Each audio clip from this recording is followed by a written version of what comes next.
you mentioned earlier in the answer to this previous question about your upbringing on the church ministry camps. Yeah.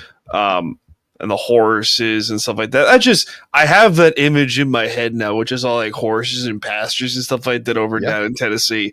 And I just think of it as exactly what my brain would come up to be.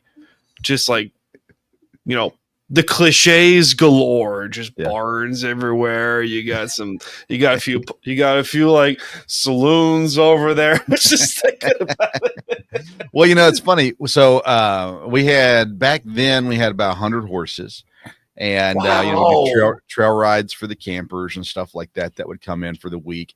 And that was the main use of the horses, was just trail rides.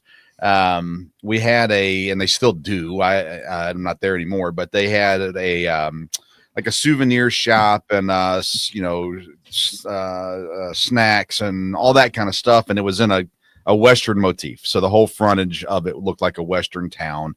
It's called Cowboy Town. So you had the saloon, or not the saloon. What did you have? The canteen.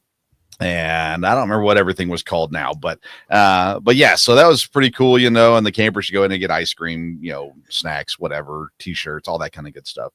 So that was pretty cool. The guy that founded the camp, he founded it back in the 50s, and he was a legit cowboy from Texas. Oh, that's awesome. So that's kind of where it came around from. And then, so I grew up as a kid, like that's all I wanted to be, was a cowboy. And I mean, I was a rootin' tootin' cowboy there for a while. It's the tight Wrangler jeans, cowboy hat, I mean, that was everything. You sounded too, which is perfect, because born and raised in Tennessee, you would imagine it's got to fit in. It's got to fit in sometime. Every that pops out from time to time. Like my Long Island accent pops out every now and then. It's like, oh, you want some coffee? I'm like, Jesus.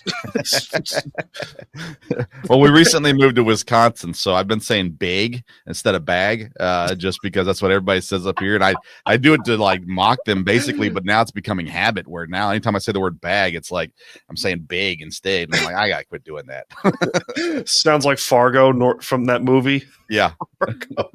Great movie. For those who haven't heard of it, it's a fantastic film.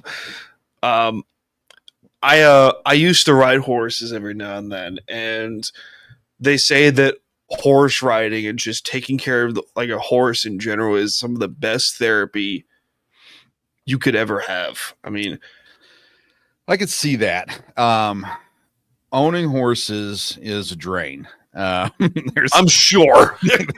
I am sure, and expensive. Yeah, financially it makes no sense whatsoever. There's only, depending on where you live, sometimes you can own a horse and really can't do anything with it. If you don't have enough space to ride and stuff like that, you got to haul it out somewhere. Of course.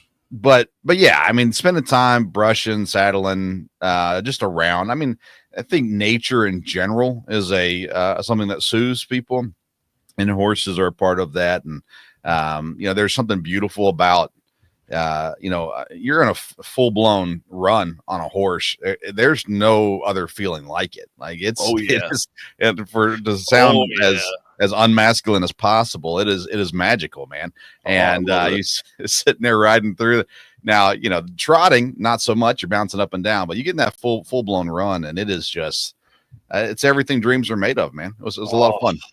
I can only imagine, just like in a while. We don't have a lot of wide open fields here on Long Island, but we mostly have beach shores and stuff like that. And every now and then you do see a few members of the equestrian community riding their horses on the beach, which is nice. And you like, wow, that looks like a James Bond film for some reason. Just like, hey, we're riding a horse out in the middle of the beach. Why the heck not?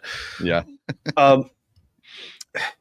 You mentioned before, growing up, and would you say that helping out with the horses and stuff like that was a very healing experience for you? Because I don't know how your upbringing was outside of, outside of horse life and everything. Would you say that your life was very easy in that regard? But how would you describe it? I mean, because for those who don't know you. Yeah, for me, it was less therapeutic and more educational. Okay. You learn a responsibility, because you're talking about something that's very dangerous, something that powerful and that heavy. if you're goofing off, you could literally die. So I learned a lot about responsibility, hard work. I started when I was 11, working with the horses, and did more of the easier stuff then, of course. And then as I grew, more and more stuff. And actually, at 18, my senior year of high school, I was in charge of the whole horse program before I took off for college. So, I learned a whole lot about that. And I think I also found horses, and similar to like dogs. I mean, there's a camaraderie there, especially with the horse that you ride, your horse. There's a companionship there that is really unique. And it's just, it might sound weird, but there, you can't be lonely when you're with them.